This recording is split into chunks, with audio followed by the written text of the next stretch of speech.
Os pontos de Fernando Lima. Boa noite, rádio ouvintes e telespectadores. Cá estamos nós para mais um Pontos de Fernando Lima. Falamos em direto a partir dos estúdios da Rádio Savana 100.2. Também estamos em direto através do Facebook. É um programa que pode escutar aqui nesta rádio em diferido sábados às 12 e domingo às 21 horas. Hoje vamos olhar para os temas que marcaram esta semana. É o que acontece aqui todas as sextas-feiras a partir das 19 horas. E esta semana temos temas, Fernando Lima, boa noite, muito quentes. Muito quentes, aliás, esta semana ficámos a saber que éramos um país de ladrões, pelo menos na gíria de Washington e segundo o próprio Presidente da República. Portanto, acho que passou para trás das costas um fardo muito, muito complicado, apesar de ter anunciado novos fardos não menos complicados. Muito bem, é um tema que vamos comentar aqui neste programa, mas antes disso, Fernando Lima, vamos olhar para o seu tema de semana, que é o drama dos transportes. Isto decorre do painel sobre transportes que aconteceu nesta cimeira do setor privado, uma cimeira que a CTA organizou esta semana e já não acontecia há 2 anos, pelos motivos que todos conhecemos, ou seja, o Covid-19 deixou muito do movimento associativo, das grandes reuniões e reuniões que são necessárias sem acontecer. E a questão dos transportes, e é por aí que eu começo a falar da CASP, coloca-se num paradigma que é inaceitável para um país que está há quase 50 anos independente. Nós enchemos a boca a dizer que somos o corredor natural de uma série de países da África Austral, que somos os mais competitivos, somos os mais apetecíveis, mas as nossas cargas continuam a fugir para Durban e Richards Bay e este é o aviso mais sério, continuam agora a fugir também para Dar es Salaam. Dar es Salaam, que era conhecido como um dos portos mais ineficientes da África Oriental. Significa o seguinte, o porto é apenas um dos espelhos. A Tanzânia, que em muitos índices estava muito atrás de Moçambique, nos últimos anos eles têm vindo a recuperar e a fazer progressos notáveis e em muitos aspectos aspectos sobretudo de natureza económica, estão à frente de Moçambique. Ora, os negócios vão para os países que oferecem as melhores condições. Falou-se inclusive que há um novo porto em planeamento, aliás o porto já existe, o porto de Mombasa, mas Mombasa poderá eventualmente vir a estar mais competitivo, ou seja, aumenta Mombasa, que fica a norte de Dar es Salaam, poderá também competir com os portos moçambicanos. E, portanto, os números não são encorajadores e os números também repartem-se pelos mais variados sectores, nomeadamente as taxas ferroportuárias, as taxas do transporte por terra, as taxas da corrupção e, sobretudo, o tempo que demora um caminhão a chegar ao taxa de scanners. Tudo. Por exemplo, o famoso quilómetro 4, que é onde é processada a carga que vem da África do Sul, aquilo foi referido como um horror, aquilo é uma câmara de horrores para os transportadores. Por exemplo, foi visto como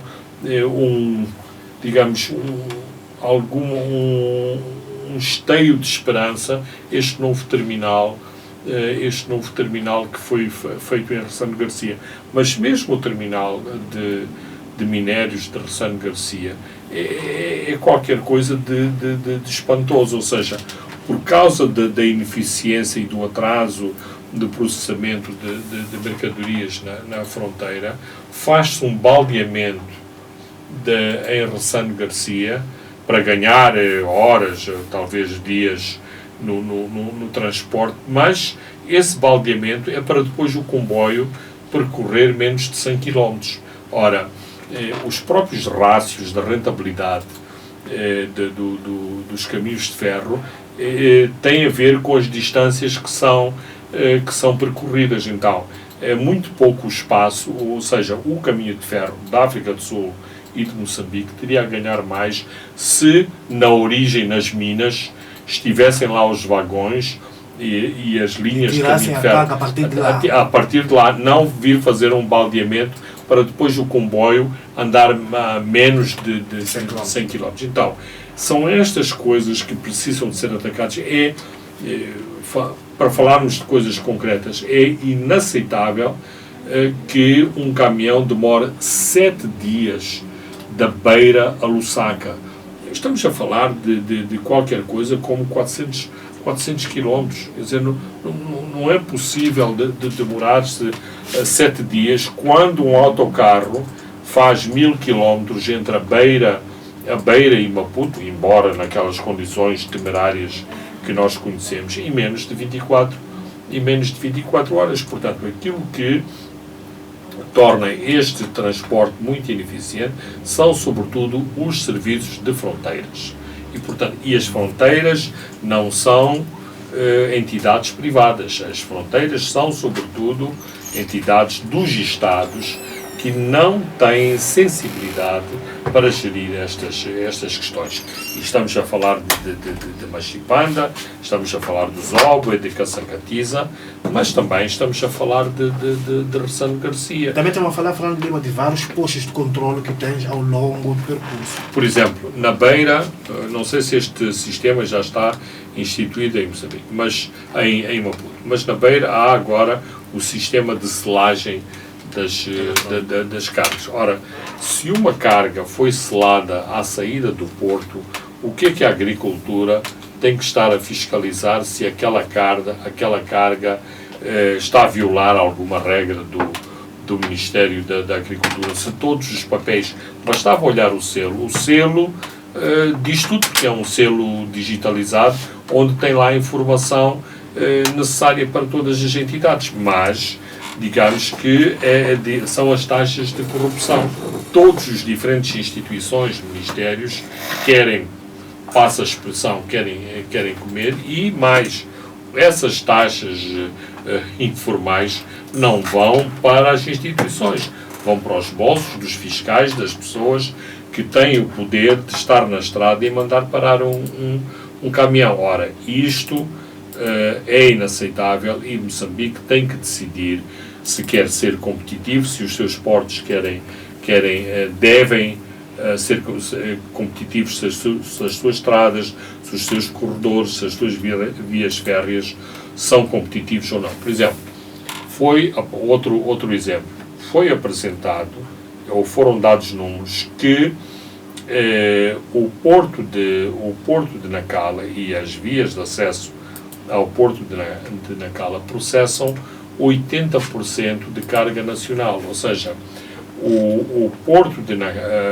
aquela via férrea, que serve também o Interland, é sobretudo uma via férrea que transporta produtos nacionais, e o porto de Nacala processa também produtos nacionais. Só para se ter uma ideia, o ano passado foram processados via Nacala 300 mil toneladas de feijão Boer.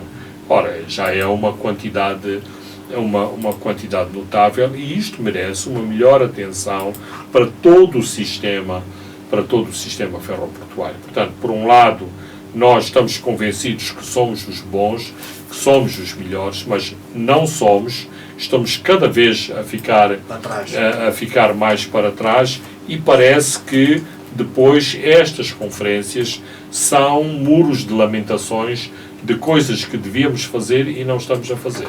E nesta conferência, Fernando Lima, na sua abordagem, o presidente Nussi, que fez a abertura desta CASP, que contou com cerca de 800 participantes vindos de todos os cantos deste país, abordou a questão do conteúdo local, assinalando que o protecionismo não é uma boa política, que o governo não pode andar a levar ao colo o setor privado, e chamou a atenção para o perigo de se perder. Estamos a falar aqui do comboio, de se perder este comboio do conteúdo local da Bacia do Fumo. É uma conferência que foi palco de muitos recados. Muitos recados e também conversas ou posicionamentos muito desassombrados por parte do governo. Ou seja, o setor privado, nos últimos anos, tem feito um discurso muito frontal sobre as suas pretensões, sobre os seus problemas, e tradicionalmente o governo reage muito na defensiva. Eu acho que foi importante e não foi o governo não veio à CASP fazer demagogia. É da ciência económica, por exemplo, que o excesso de protecionismo às economias e ao comércio torna as economias menos competitivas e, portanto, isso não é uma coisa de moçambicanos ou uma especificidade da economia de Moçambique, é uma especificidade em relação a todas as economias. Nós não somos estúpidos, estamos atentos, percebemos onde há subsídios, onde há produtos subsidiados, nomeadamente na agricultura na África do Sul, na agricultura nos Estados Unidos, na agricultura na Europa, mas também é preciso não perder de vista que torna as indústrias menos agressivas. Se, por exemplo, a eletricidade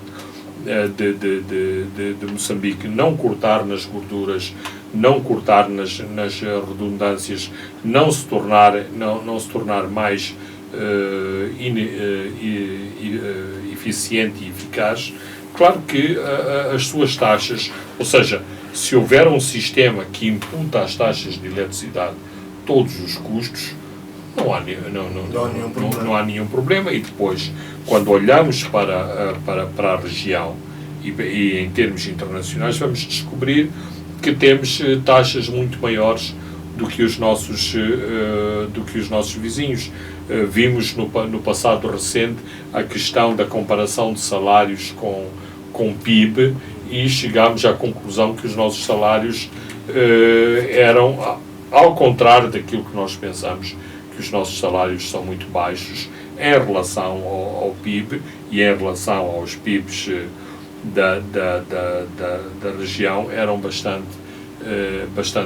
elevados. Portanto, esta é uma mensagem que me parece muito realista. Claro que o governo também tem que fazer o seu TPC.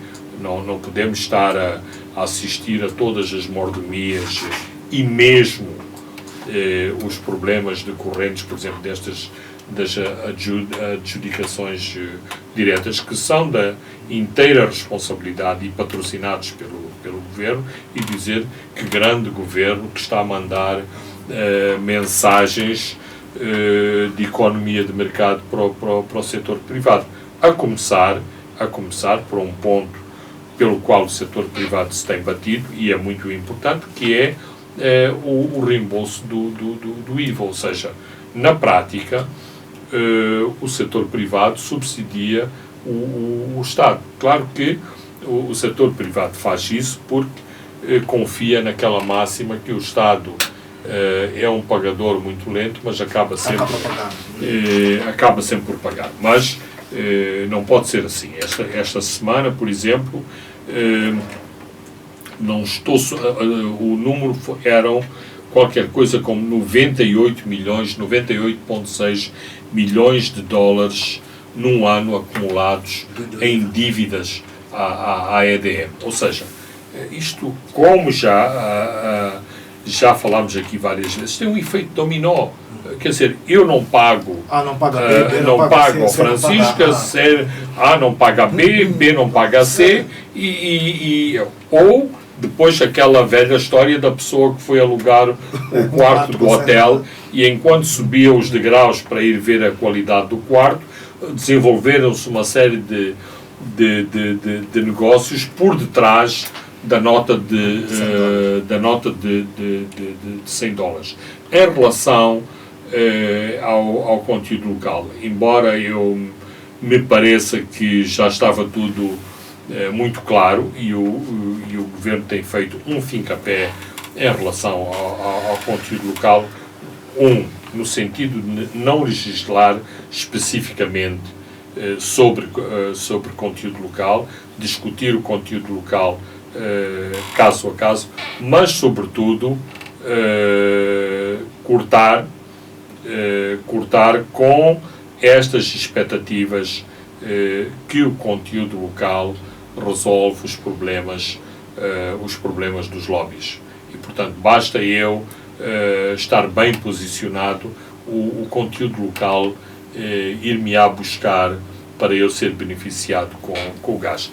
Que é a mesma lógica das cotas da exportação do caju, do feijão, do feijão boer, porque existe aqui um setor completamente ocioso, mas que faz os seus dinheiros com este tipo de atividades, e depois nós ficamos muito admirados com determinadas benemerências. O que mostra que não é menos verdade de que o setor privado, muitas das vezes, o parte do setor privado anda a reboque do partido governamental. São esses lobbies. Claro, são esses lobbies, e são esses lobbies que depois tornam difícil o setor privado ser ainda mais agressivo, colocar os pontos nos is, porque exatamente precisa de uma atitude, ou beneficia de uma atitude dócil em relação ao Governo, para depois ir buscar os benefícios, e depois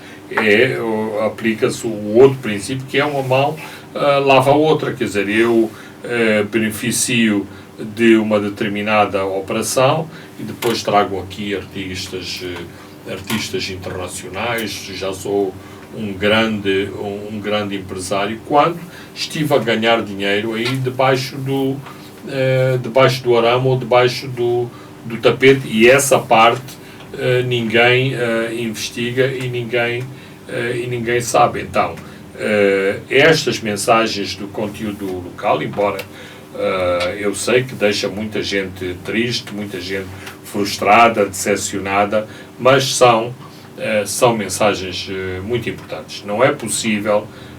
E esta mensagem de perder o comboio, eu acho que aqui está subjacente o facto de onde vir os outros. Claro. Mas Francisco... Que vai trazer o ovo, Francisco, sim, o frango tem que sempre ser chamado à colação.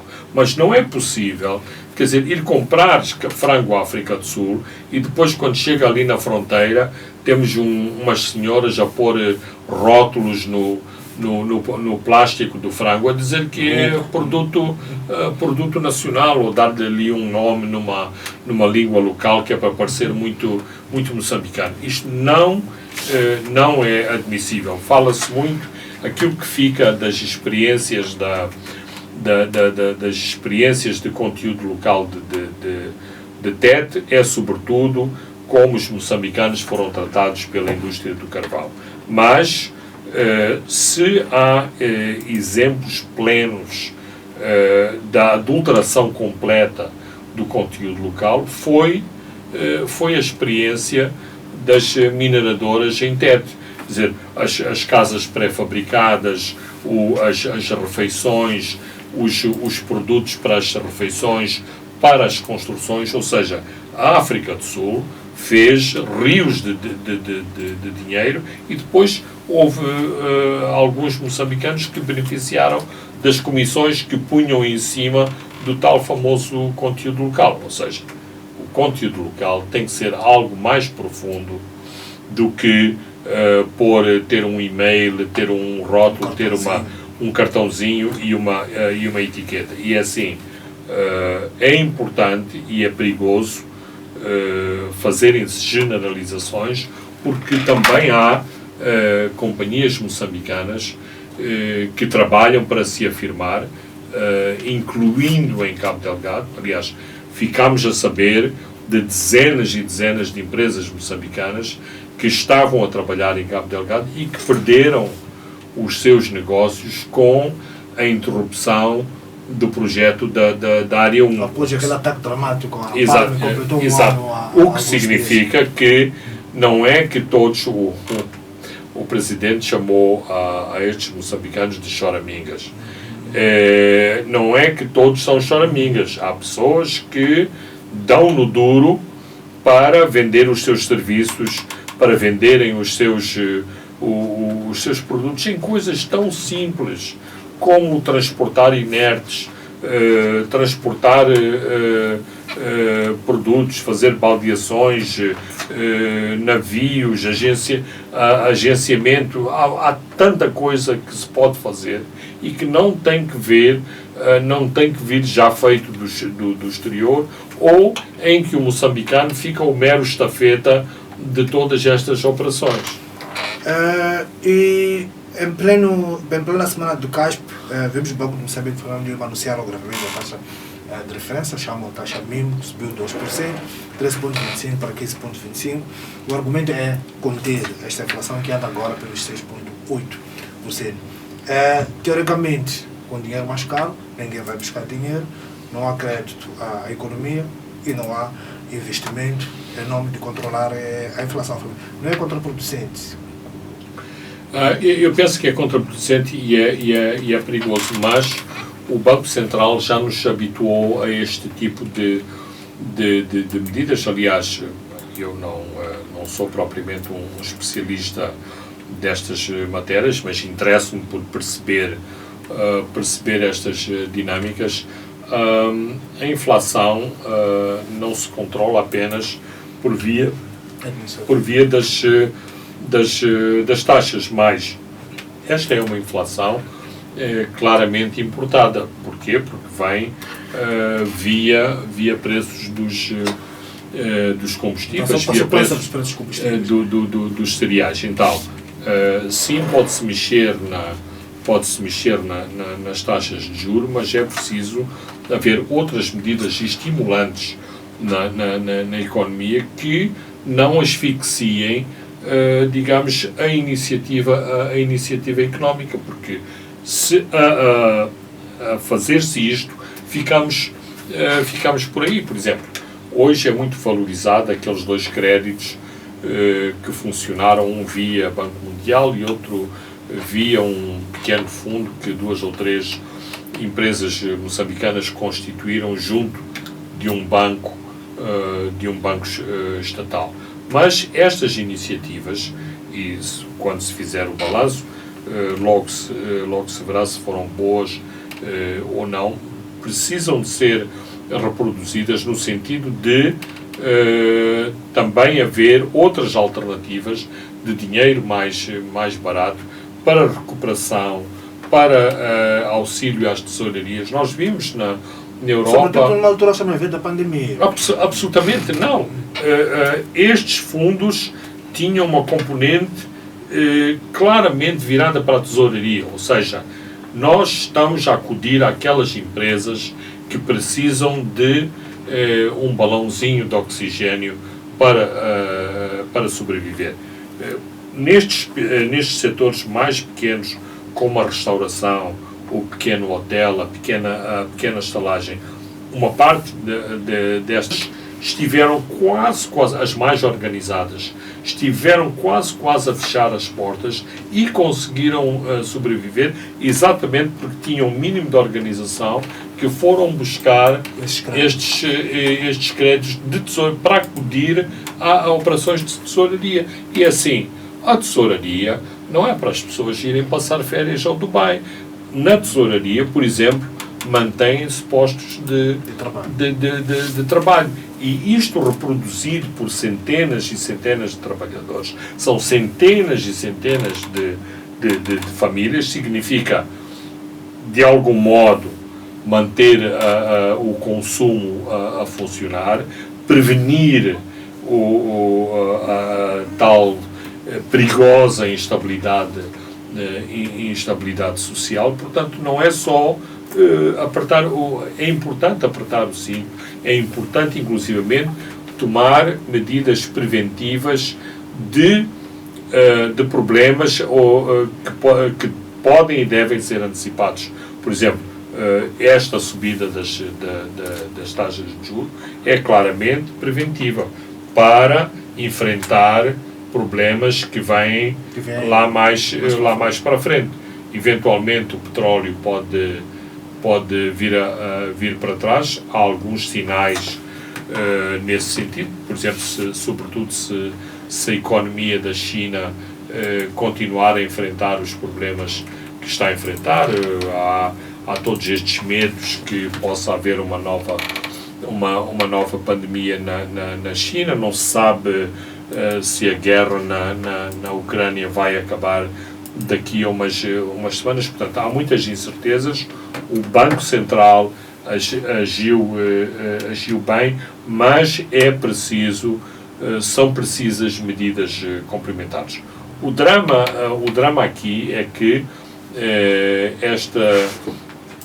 estas decisões do Banco Central acontecem, se não me engano, 2 semanas depois de estar aqui o FMI. Exato. Portanto, de certeza que tiveram a benção do FMI este tipo de restrições, e sabemos que o FMI é também um grande apoiante deste tipo de medidas, ou seja, é crime os mercados andarem com, não sei se vamos dizer, se há um excesso de liquidez. É difícil de falar de excesso de liquidez quando as pessoas já estão em ração mínima, quando o tecido empresarial está numa situação muito difícil. Aliás, a CASP demonstrou isso, quer dizer, habitualmente a CASP é esta grande afirmação da pujança do setor privado. Claro que isto são elementos subjetivos, mas sentiu-se durante os 2 dias da conferência um grande cansaço da parte do tecido empresarial por terem suportado estes 2 últimos anos. Por exemplo,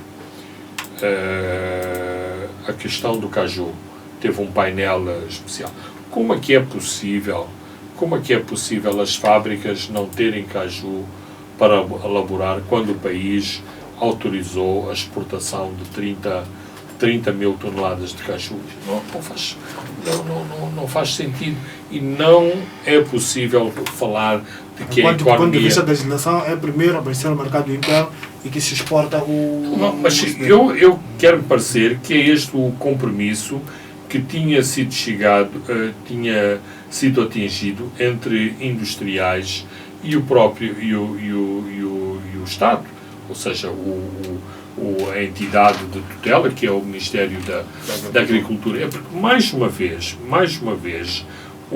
é verdade, sim, que a castanha exportada foi paga aos produtores, mas nós somos um país que se debate com problemas sérios de valor acrescentado às matérias-primas que nós temos. Quer dizer, tudo as areias pesadas, agora este produto que está na moda para as baterias o grafite.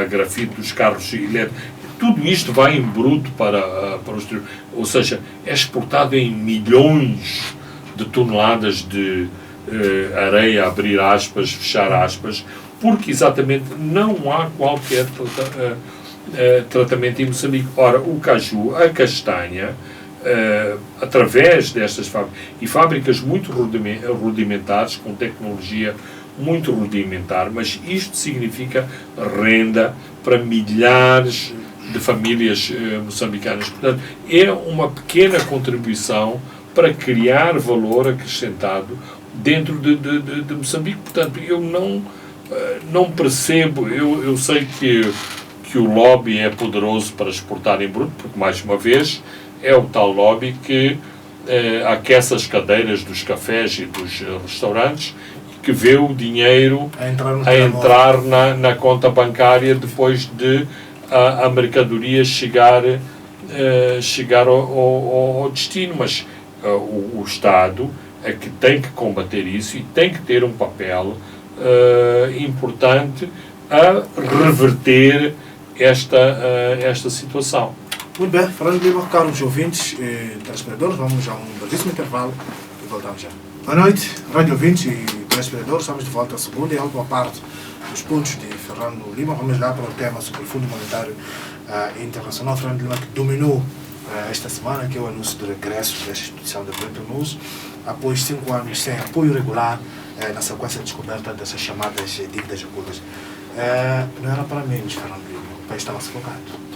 O país estava sufocado e essa dimensão do sufoco é demonstrada por quase o jubilar das instituições oficiais com este anúncio. Ou seja, muito destas dificuldades e da gestão destas dificuldades não são até hoje conhecidas, mas e mesmo que o Governo tenha posto a sua melhor face, podemos dizer que o país teve a pão e água nos últimos 6 anos. Agora, eu penso também que não vamos passar para o reino de Maná. Ou seja, não me parece que, para já, e com as dificuldades que Moçambique tem, 470 milhões não é uma tão grande importância. Que este programa há 3 anos. É menor, por exemplo, que o programa dos 500 milhões do Millennium Challenge Account. Mas, e como a senhora Luísa Diogo salientou, é importante o efeito multiplicador, ou seja, e como o Presidente disse também, íamos à China e eles diziam que não nos podiam emprestar porque não queriam ficar mal vistos. Então este FMI é uma espécie de farol que sinaliza os mercados. A União Europeia disse-o claramente, estamos à espera de um posicionamento do FMI. A partir do posicionamento do FMI, nós alteraremos também as nossas posições em relação a Moçambique. Agora, eu penso, e estou certo, que os condicionalismos dos 470 milhões são muitos. Haverá muitas restrições à utilização dos fundos do FMI e também haverá balizas adicionais para a economia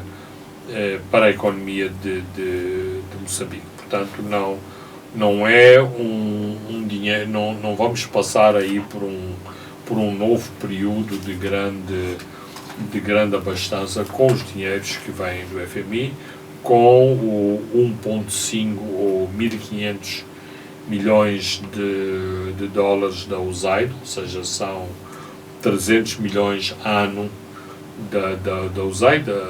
Os americanos, aliás, costumam dizer que anualmente as várias doações conjugadas, programas bilaterais, multilaterais, representam qualquer coisa como 500 milhões de dólares anuais em ajuda a Moçambique. Portanto, é preciso... Esse acordo, tocou nesse acordo de 1,5 mil milhões, também é resultado desta abertura do Fundo Monetário Internacional. Sim, não, é o resultado, ou seja, fazer coincidir a assinatura do acordo com a luz verde ou o farol, acho que foi a expressão que usaste do acordo do FMI, não é despiciente, mas claro que são programas que foram discutidos, estudados anteriormente. Não é que há um saco de dinheiro, um saco com 300 milhões postos à disposição do governo de Moçambique para serem utilizados desta forma. Aliás, em termos protocolares, eu notei uma questão que acho que podia ser mais explorada pela comunicação social. Não obstante os fundos serem da USAID e de quem assinou o acordo ser a representante da USAID em Moçambique, eu não pude deixar de notar que estava na cerimónia a representante encarregada de negócios da Embaixada Americana aqui em Maputo, assumindo que eventualmente o embaixador não está em Moçambique, o mesmo embaixador que... Ele não se senta confortável em aparecer muito depois daquela, mais ou menos, daquela carta. Tentou trocar cooperação por o voto nas Nações Unidas. Aliás, esta semana vi outros países com problemas, não é só Moçambique que está com problemas. Países tão importantes e tão geoestratégicos como o Paquistão enfrenta problemas e pressionamentos dos Estados Unidos, porque exatamente se absteve nas Nações Unidas e porque mantém uma boa relação com a Rússia. Ou seja, o Paquistão, que sempre teve um bom relacionamento com os Estados Unidos, exatamente por causa do bom relacionamento da Índia com a Rússia, neste caso preferiu abster-se nas Nações Unidas, porque já não tem a moeda de troca que é o Afeganistão para trocar com os Estados Unidos. A expressão, a frase que marcou este anúncio do acordo com o FMI foi o pronunciamento do presidente no discurso que está a fazer para os seus partidários em Inhambane, que era conhecido como um presidente de país dos ladrões. E este rótulo terá sido Fernando Lima dado na visita que ele efetuou. Eu acho que então isso foi em setembro de 2016, depois de antes ter estado lá o primeiro-ministro Carlos Agostinho de Rosário, após também a saída tumultuosa de Adriano Mariano. Este enquadramento desse que éramos conhecidos. É esse o enquadramento e basicamente é nesta viagem que o presidente moçambicano mais ou menos recebeu o caderno de encargos em relação à dívida. Não foi de imediato aplicado. Acho que se andou aqui em zigue-zagues até janeiro de 2019, se não me engano, quando o sinal da detenção de Chang na África do Sul deu o sinal que Mas o governo... um dos primeiros pontos a ser aplicado neste caderno de encargos Fernando Lima foi a questão da auditoria internacional independente, que veio com ele depois da reunião que teve com Christine Lagarde, Fernando Lima. Exato. E depois desapontou todos uma série de eventos que também culminaram na detenção de Manuel Chang e também no julgamento das chamadas dívidas ocultas. Exatamente, mas vimos, e o Savana, por acaso, elabora muito bem sobre estes aspectos nesta última edição. Vimos como a auditoria da Kroll suscitou muitas oposições em Moçambique. Aliás, mais recentemente e durante o julgamento da Tenda das Revelações, continuou a passar o discurso de que a Carola é um grupo de espiões. Ora, o governo de Moçambique, neste caso a Procuradoria-Geral da República, podia ter dito que não queria a Carola, podia ser outra empresa. Aparentemente as credenciais da Kroll foram aceites e a Kroll providenciou informação, apesar de todas as limitações que o trabalho da Kroll tem, mas providenciou à PGR muita informação que está no cerne da organização deste julgamento este ano na tenda da BO. Portanto, foi muito importante e sobretudo se tivermos em conta que em circunstâncias, claro que o contexto era diferente, mas em que foi suscitada uma auditoria forense, por exemplo, para as contas da Austral, onde se pensava que exatamente iriam sair muitos coelhos, como saíram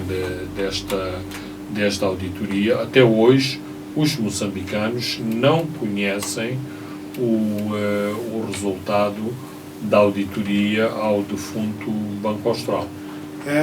Voltamos um pouco a este programa do FMI e falávamos também desta questão de condicionalismos, que também inclui boa governação, transparência e rigor nas contas públicas, e fala também, Fernando Lima, a questão da gestão da sustentabilidade da dívida, gestão da dívida. E Max Tonella, à margem deste CASP, falou disto, e há um programa que é de tirar a dívida pública dos atuais 113% do produto interno bruto para 60% em 3 anos. Este é execuível?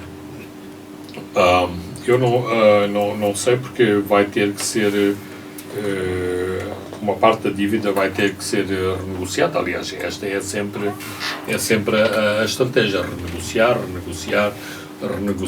até que eventualmente haja um perdão de parte ou da totalidade da dívida. De qualquer forma, a dívida até agora não é escamoteada, mas foi sempre tratada como não devemos ficar particularmente preocupadas com a dívida. Ora, a expressão de Max Tonella foi uma expressão de muita preocupação e, portanto, no sentido de dizer não podemos continuar a acumular dívida, não podemos alegremente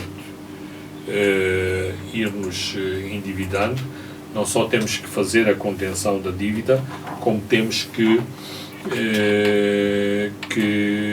reduzi-la. Mais uma série de compromissos internacionais estão aí a bater à porta do Ministério das Finanças, do Ministro Max Tonella em particular, e este assunto, mais uma vez, é um problema que também tem o FMI na cola, como se costuma dizer. Moçambique não pode entrar em default, ou seja, não pode entrar em incumprimento da sua dívida, porque a admissão aos mercados, a admissão na finança internacional implica também que Moçambique seja um bom pagador e honre os seus compromissos internacionais. Ora, esses compromissos são muito complicados para um tesouro com as dificuldades que tem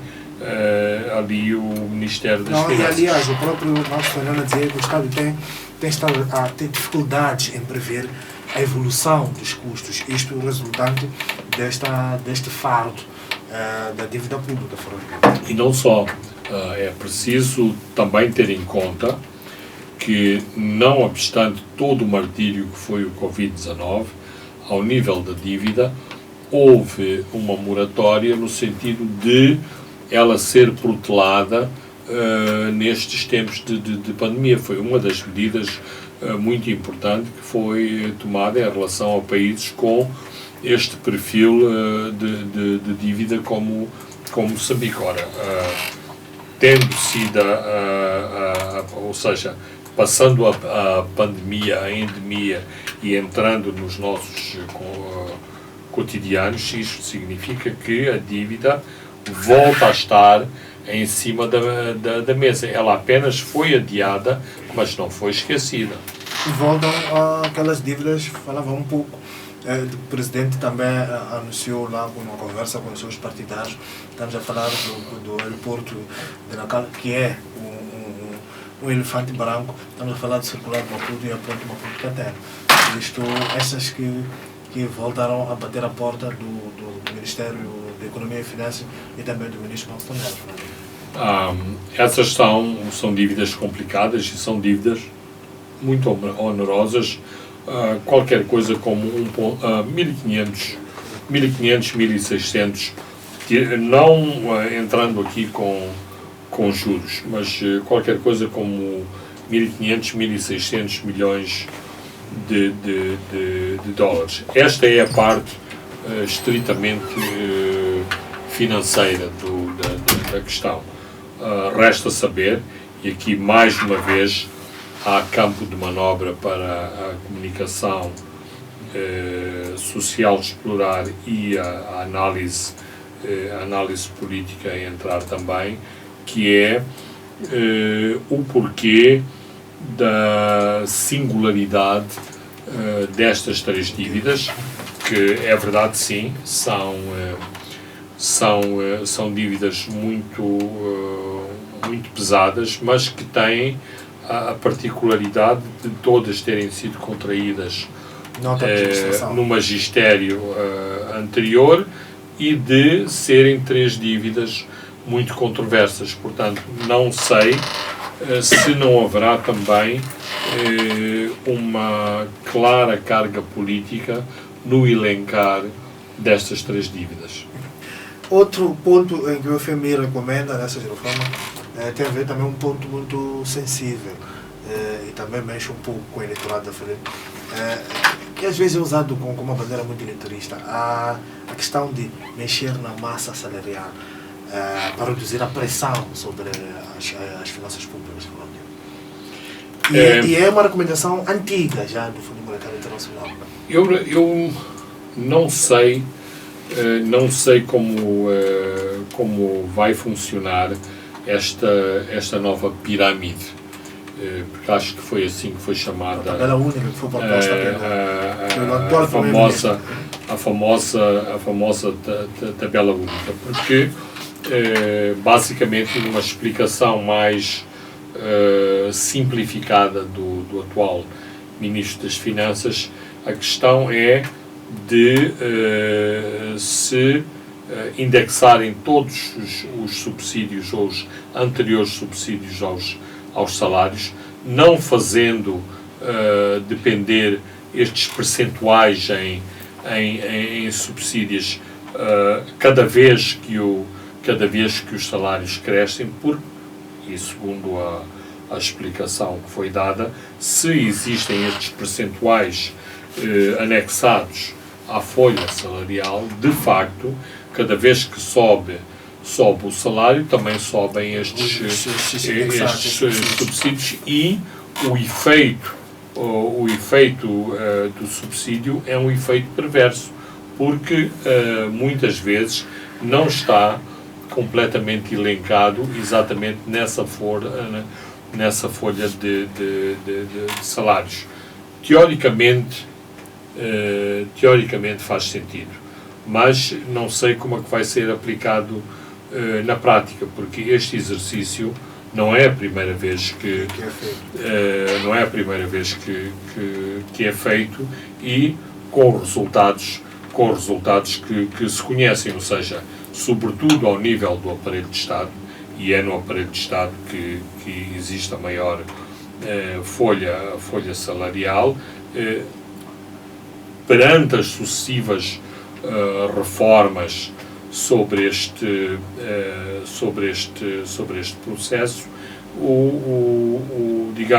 os burocratas, e não uso este termo no sentido, sem qualquer sentido pejorativo, eles conseguiram acomodar-se a esta ofensiva e responderam exatamente com novas estratégias. Aliás, nas famosas mordomias da Assembleia da República, vimos lá reproduzido todo este conjunto de benefícios que permite à pessoa dizer: não, o meu salário é muito baixo, mas depois vem a gasolina, vem o carro, vem a indumentária, vem a representação, o cartão de crédito, ou seja, uma outra série de benefícios que eventualmente até podem duplicar um salário. Portanto, esta é a ideia, mas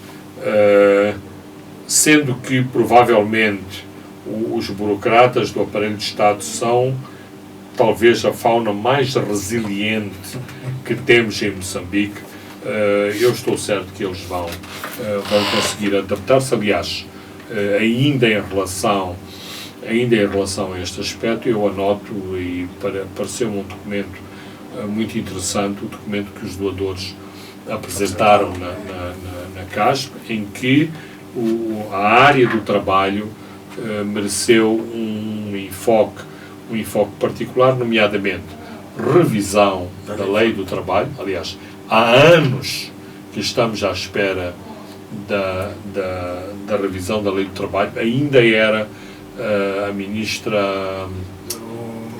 Antes da Margarida Tarab. Sim, a ministra Diogo. Vitória Diogo. A ministra Vitória Diogo esteve envolvida nesta revisão. Depois parou, e sabemos porque que parou, porque é sempre a luta para não se liberalizar o setor do trabalho e emprego. Foi falada a lei do trabalho e foram falados outros aspectos que não deixam de ser sensíveis, que é a questão do salário mínimo nacional e também o salário